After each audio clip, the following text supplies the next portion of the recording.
Hello students, welcome to my channel. बेटा आज 10वीं कक्षा का क्षितिज भाग 2 का पद्य भाग से दंतुरित मुस्कान नामक कविता पढ़ेंगे। यह कविता पाठ नंबर 6 है या कविता नंबर 6 है। यह दंतुरित मुस्कान यह कवि नागार्जुन द्वारा रचित है। कवि नागार्जुन ने एक छोटे बच्चे की दंतुरित मुस्कान का अर्थ होता है बेटा जिस बच्चे के दांत अभी निकले हुए हैं या निकलने वाले हैं।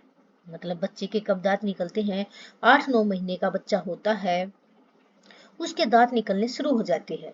तो उस बच्चे की जो मुस्कान होती है प्राकृतिक होती है, नेचुरल होती है, उसमें कोई धोखापन दिखावटी नहीं है। तो यह दंतुरित मुस्कान नामक कविता का शीर्षक एक प्राकृतिक हंसी का वर्णन कवि ने अपनी कविता में किया है। कवि नागार्जुन ने अपनी कविता में एक छोटे बच्चे की जो मुस्कान है, उसके छोटे छोटे दांत निकलते हैं जब वो हंसता तो कितना सुंदर लगता है, उसका वर्णन कवि ने अपनी कविता में किया है। अभी कविता हमारी शुरू होती है तो पढ़ते हैं। तुम्हारी यह दंतुरित मुस्कान मृतक में भी डाल देगी जान, दुल्ही दूसर तुम्हारे ये गात, छोड़कर ताला मेरी झोपड़ी में खिल रहे जलजात, परस पाकर तुम्हारा ही प्राण पिघल कर जल बन गया होगा कठिन पासा। दंतुरित मैंने पहले बताया था कि तुम्हारी यह दंतुरित मुस्कान बच्चों के जब नए नए दांत निकलते हैं मृतक में भी डाल देगी जान। यहाँ पर अतिशयोक्ति अलंकार का प्रयोग हुआ है। मृतक में भी डाल दी, क्या जो मरा हुआ इंसान है उसमें किसी की मुस्कान जान डाल देती है। तो यहाँ पर अत्यधिक बढ़ा चढ़ाकर बातों का वर्णन किया है, तो यहाँ पर अंडरलाइन भी कर लेंगे। तो यहाँ पर अतिशयोक्ति अलंकार का प्रयोग हुआ है। कवि कहता है नागार्जुन कि बच्चे की मुस्कान इतनी मधुरता है उसमें कि मरे हुए इंसान में भी वह जान डाल देती है। धूली दूसर तुम्हारे ये गात, धूली दूसर धूल से सने हुए गात शरीर, धूली दूसर धय धय वन की आवर्ती है। तो यहाँ पर अनुप्रास अलंकार है, गात शरीर होता है कि बच्चे का धूल से सना हुआ शरीर ऐसा लगता है छोड़कर ताला मेरी झोपड़ी में खिल रह जाता। यहाँ पर कवि नागार्जुन ने अपने घर को झोपड़ी के रूप में वर्णन किया है कि कहता है कि जब जो जल जात का अर्थ था कमल, यहाँ पर कमल का पर्यायवाची शब्द है जल में जन्म लेने वाला कमल है। कि कहता है कि जब कमल का फूल है कीचड़ के तालाब के कीचड़ में खिलता है, तो उन्होंने कहा है कि उस बच्चे को कमल का वर्णन किया है और ऐसा लगता है जैसे उसकी झोपड़ी में जो तालाब में खिलने वाला कमल है आज उसकी झोपड़ी में खिल गया हो। परस पाकर तुम्हारा ही प्राण, परस स्पर्श छूकर क्या कहते कवि किसको छूता है, कवि को लगता है कि बच्चे का स्पर्श बच्चे को छूकर पाकर पिघल कर जल बन गया हो कठिन पाषाण, कठिन मुश्किल कठोर पाषाण पत्थर की बच्चे की मुस्कान को स्पर्श पाकर भी जो कठिन कठोर पत्थर है मनुष्य है उसका हृदय भी पिघल जाता है, या जो कठोर से कठोर पत्थर है वो भी जल के रूप में पिघल जाता है। एक बार फिर देखेंगे इसको पैराग्राफ को, इसकी समरी कि इस कविता में कवि ने एक बच्चे की सुंदरता का बखान या वर्णन किया है जिससे उसके अभी अभी दांत निकले हुए हैं उन बच्चे का वर्णन किया है, क्योंकि बच्चा 6 से 8 महीने या 9 महीने तक के बच्चे के दांत निकल आते हैं तो बच्चा छोटा होता है तो हंसता है या अपने मुंह से मुस्कान बिखेरता है तो ऐसा लगता है जैसे मरे हुए इंसान में भी जान आ जाती है। बच्चे का धूल से सना हुआ शरीर ऐसा लगता है जैसे तालाब को छोड़कर कमल का फूल उसकी कवि की झोपड़ी में खिल गया है। कवि को लगता है कि बच्चे का स्पर्श पाकर कठोर से कठोर पत्थर भी पिघल कर पानी बन गया होता है, या कठोर हृदय वाला मनुष्य भी सहृदय नर्म स्वभाव वाला बन गया है। अभी हमारा सेकंड पैराग्राफ है, देखो सेकंड पैराग्राफ में क्या होगा। छू गया तुमसे कि झरने लग पड़े शेफाली के फूल। क्या मतलब है इसमें कि छू गया कि तुमसे कि झरने लग पड़े शेफालिका के फूल। बास था कि बबूल, क्वेश्चन पूछा है, क्वेश्चन मार्क चिन्ह लगाया है यहाँ पर, प्रश्नवाचक चिन्ह। तुम मुझे पाए नहीं पहचान, देखते ही रहोगे अनिमेष, थक गए हो आंख लूं मैं फेर। यहाँ पर जो कवि है नागार्जुन, उसने कहा है कि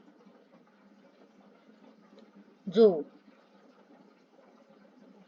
बच्चे का जो चेहरे में एक जादू है, छू गया तुमसे कि झरने लगे शेफाली के फूल। शेफाली का एक पौधे का नाम है कि शेफाली का बच्चे की जो मुस्कान है उसको, शेफाली का एक फूल की पौधा होता है जिसके ऊपर फूल लगे होते हैं, और वह फूल ऐसे होते हैं यदि हम उसको छूते हैं तो वे झड़ने लग जाते हैं। इतने कोमल स्पर्श होते हैं कि उसको छूने से वे झड़ जाते हैं। तो यहाँ पर बच्चे की मुस्कान के बारे में कवि कहता है कि बच्चे की मुस्कान इतनी सॉफ्ट कोमल है कि जो बांस का कठोर जो इसमें सुली होती है, ऐसा पेड़ या बबूल, बबूल होता है कांटेदार झाड़ियां, तो मतलब क्या है कि बांस या बबूल को बच्चे उसके सामने मुस्कुराता है तो बांस और बबूल का पेड़ भी शेफालिका के फूल के समान या शेफालिका के पौधे के रूप में बदल जाता है।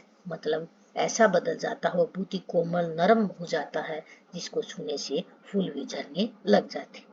तुम मुझे नहीं पहचान, देखते ही रहोगे अनिमेष। अनिमेष का अर्थ होता बिना पलक झपकाए हुए। जब कवि उस बच्चे के सामने आता है तो वहां पर कवि वर्णन करता अपने बारे में, क्या तुम मुझे नहीं पहचान पाए? एक पलक, बिना पलक झपके उसको एक टक एक नजर से जो बच्चा है कवि को देखता रहता है। थक गए हो आंख लो फेर, कवि कहता है कि तुम मुझे देखते देखते ऐसा लगता है कि जैसे बहुत ज्यादा थक गए हो, मुझे तुम्हारी आंखों से नजर हटा लेनी चाहिए। क्या हुआ यदि हो सके परिचित न पहली बार, यदि तुम्हारी माँ न माध्यम बनी होती आज। क्या कहता है? क्या हुआ यदि हो सके, क्या हुआ मतलब का अर्थ है कि यह नहीं है कि क्या हुआ तुम मुझे नहीं पहचान, परिचित न पहले, मेरे से पहले जान, परिचित होता जान पहचान। क्या हुआ तुम मुझे पहले से नहीं जान पाते, पहली बार देखा तुमने, तुम्हारी माँ न माध्यम बनी होती आज। यदि तुम्हारी माँ, कवि की माँ, कवि का माध्यम, उस बच्चे का माध्यम है, बच्चे से जो कवि का परिचय करवाती है उसकी माँ ही करवाती है, तो उसकी माँ को धन्य मानता है कि आज तुम्हारी माँ माध्यम न होती तो तुम्हारी मैं मुस्कान से परे हो जाता, दूर हो जाता, मैं तुम्हारी मुस्कान को देख न पाता, जान न पाता, मैं तुम्हारे लिए एक अजनबी परदेसी ही रह जाता। मैं न सकता देख, मैं न जान पाता, न मैं तुम्हारी, यदि क्योंकि जन्म देने वाली है तुम्हारी माँ ही है, तुम्हें जन्म दिया है, वो धन्य है, मैं उसका धन्यवाद करता हूँ क्योंकि तुम्हारी माँ के कारण ही मैं तुम्हें देख सका हूँ, और तुम्हारी माँ के कारण ही मैं तुम्हें जान पाया हूँ। यहाँ पर क्या बताया है कवि ने कि तुम्हारी यह दंतुरित मुस्कान धन्य है, माँ भी तुम्हारी धन्य है। क्या कहा है कवि ने कि तुम्हारी जो मुस्कान है यह, इसको देखकर मैं भी धन्य हो गया, तुम भी तुम्हारा मैं धन्यवाद करता हूँ, और जो तुम्हारी जननी है, तुम्हारा जन्म देने वाली माँ है, उसका भी मैं धन्यवाद करता हूँ। अभी क्या कहता, चीर प्रवासी मैं इतर मैं अन्य, चीर प्रवासी मैं इतर मैं अन्य, इस अतिथि से प्रिय तुम्हारा क्या रहा संपर्क। चीर प्रवासी मतलब लंबे समय से, प्रवासी मतलब बाहर रहने वाला या विदेश में रहने वाला, इतर होता दूसरा, संपर्क होता संबंध। क्या मतलब है कवि ने उस बच्चे के सामने बोलता है, कहता है कि मैं तुम्हारे लिए एक अजनबी हूँ, परदेशी हूँ, तुम मुझे नहीं समझते, तुम मेरे बारे में जानते नहीं हो, इसीलिए तुम मेरे तरफ मेरी तरफ नजर नहीं हटा रही हो।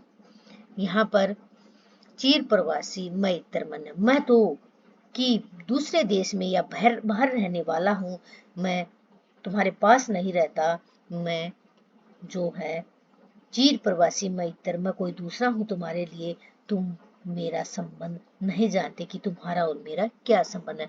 यहाँ पर कवि इस लाइन के अकॉर्डिंग हमें लगता है कि जो कवि है वही उस बच्चे का पिता है। कवि ने यहाँ पर स्पष्ट रूप से वर्णन नहीं किया, लेकिन कुछ बातों से हमें पता लग जाता है कि कवि ये कहना चाह रहा है। तो क्या कह रहा है कि चिर प्रवासी, मैं बाहर रहने वाला हूँ, इधर उधर घूमता हूँ, इसलिए तुम मुझे नहीं पहचान पाए, क्योंकि मैं तुम्हारे पास बहुत कम दिनों के बाद आया हूँ, एक अतिथि के रूप में हूँ, इसलिए आप मेरे को नहीं पहचान पाए।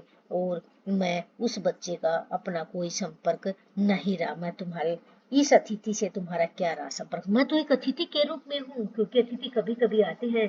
तो यहाँ पर कहता है कवि कि मेरा तुम्हारा संपर्क बहुत कम रहा है। अभी नेक्स्ट पैराग्राफ है, लास्ट हमारा, इसमें हम करेंगे कि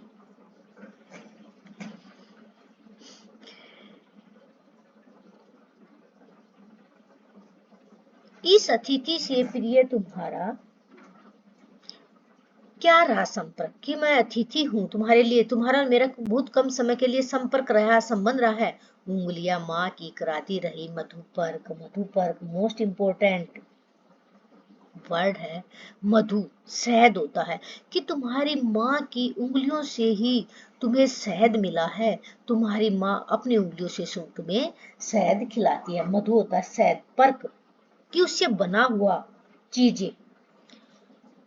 देखते तुम इधर उधर कनखी मारकर, कनखी कानों की तरफ आंखें देखकर, क्या पता कई बार क्या होता, बच्चा हो या बड़ा हो तो देखता किसी की तरफ है और नजर उसकी किसी की तरफ रहती है, मतलब तिरछी नजर से देखना।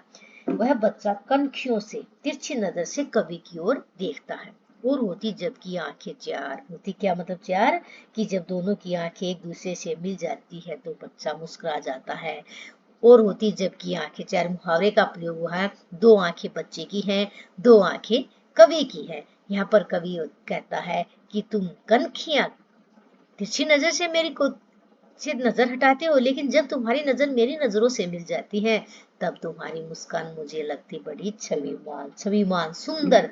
जब तुम्हारी जो मुस्कान है मुझे बहुत सुंदर लगती है, तुम्हारी मुस्कान पे मैं मोहित हूँ। यहाँ पर इस कविता में कवि के हृदय में वात्सल्य प्रेम की भावना उमड़ जाती है। तो पूरी की पूरी कविता में वात्सल्य रस का वर्णन है। तो यहाँ पर हमारी जो कविता है खत्म होती है, लेकिन इसमें हमने क्या सीखा है ये हम जानेंगे। एक तो बेटा मैंने पहले बताया था कि सेकंड लाइन में मृतक में भी डाल देगी जान, अतिशयोक्ति अलंकार का प्रयोग हुआ है। कई बार क्या होता है हम कविता पढ़ते हैं लेकिन कवि भाषा शैली पूछता कि इजी सरल सहज भाषा हमारी हिंदी हमें समझ आती है, भाषा शैली में लिखेंगे। कवि की भाषा सहज सरल एवं भावपूर्ण है, अलंकारों की छटा निराली है, वात्सल्य रस का वर्णन है, क्योंकि वात्सल्य रस में माँ अपने छोटों के लिए या माता पिता का बच्चों के प्रति प्रेम वात्सल्य रस के अंतर्गत आता है। और जो कवि है एक पिता का रूप धारण करके ये अपने बेटे की छवि जानना चाहता है, उसका वर्णन एक कविता के माध्यम से ही करता है। और उसकी हंसी या उसकी मुस्कुराहट या उसकी मुस्कान, जब उसके दांत निकलते हैं छोटे छोटे दूधमय, तो उस मुस्कान को देखकर कवि ऐसा कहता है कि जैसे ऐसी मुस्कान है कि मृतक में भी जान डाल देती है, कि जो बच्चे की मुस्कान है वो बहुत ज्यादा सुंदर है, सुशोभित है, अति उसका वर्णन किया है। तो बेटा हमारी ये कविता खत्म होती है। नेक्स्ट कविता हमारी फसल है। नेक्स्ट डे हम फसल नामक कविता पढ़ेंगे, लेकिन है नागार्जुन की। ये दोनों कविताएं अलग अलग कवि नागार्जुन ने डिवाइड कर दी हैं। पहले तो उसने दंतुरित बच्चे की मुस्कान का वर्णन किया है, लेकिन दूसरी कविता में उसने फसल, किसान करते हैं फसल बोते हैं खेतों में, उसका वर्णन किया है। कवि दोनों का एक ही है नागार्जुन, लेकिन दोनों कविताओं को अलग अलग भाग में बांटकर उसी कवि ने दो चीजों का वर्णन किया है। तो मैं जानती हूँ कि आपको ये कविता समझ में आ गई होगी। तो नेक्स्ट डे हम फसल नामक कविता करेंगे। Thank you and have a good day.